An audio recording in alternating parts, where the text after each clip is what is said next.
Throw a stone into a crowd in Korea and it would most likely hit a Kim, a Lee, or a Park, because 45% of Koreans have one of those names.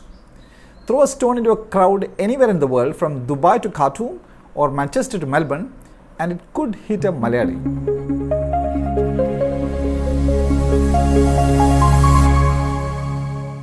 Just what has led to a Malayali diaspora spread around the world?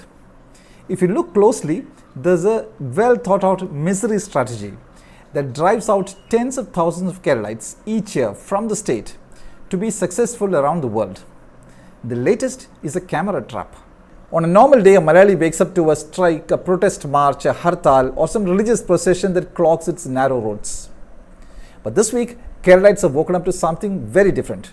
AI cameras on roads across the state, 726 of them, over all 14 districts. Unlike Kerala's lethargic government officials who can make people walk from pillar to post for years to issue some certificate, these AI cameras are super efficient. They can issue up to 30,000 penalty notifications on a single day. Kerala's governments are perennially broke, so these cameras are a mouth-watering proposition. They can bring in millions of rupees in fines daily.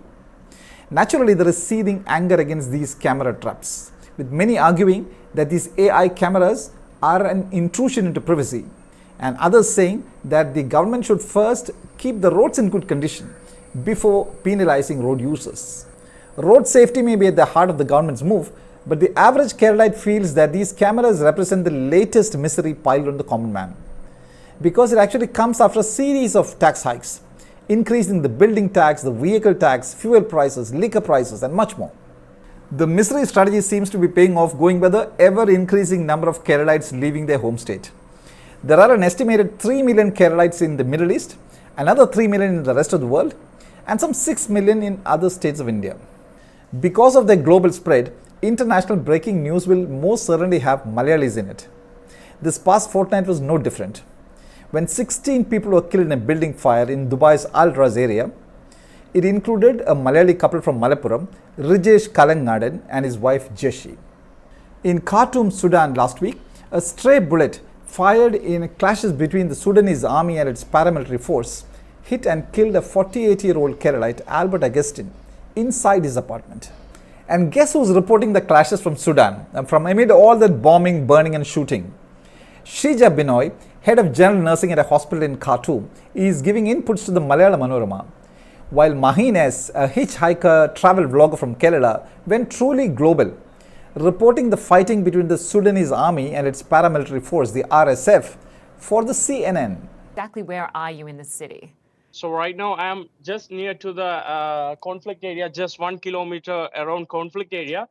If there is a USP for Keralites, it is their penchant and ability to create and lead unions. This week, a Keralite student, Stephen Suresh, has been elected Student Union President of King's College London, the King's College London Students' Union, KCLSU. Stephen Suresh moved to London after schooling in Dubai, but from Kerala, some 35,000 students leave each year for higher education abroad. They are unhappy with the quality of higher education at home, and they are anxious about getting jobs at home. The cameras in Kerala are unlikely to capture them. Let me leave you with a mention of the biggest of all globe-trotting Malayalis this week, quite literally, former Indian Navy officer Abhilash Tomy, who is in the pole position in the grueling Golden Globe race, or the GGR, one of the toughest sporting events in the world. 16 sailors had started off from France in September 2022, and currently only 3, including Tomy, are left in the main category of the race. GGR requires participants to circumnavigate the globe by non-stop solo sailing, with no engine, no mechanical power, no autopilot, no GPS and no phone calls or emails with families. And the participants must cover a distance at least equal to the equator. And at no point of the time will any participant know where he or she is placed vis-a-vis other competitors. No wonder then that a Malayali is in the final 3 of that race, is there?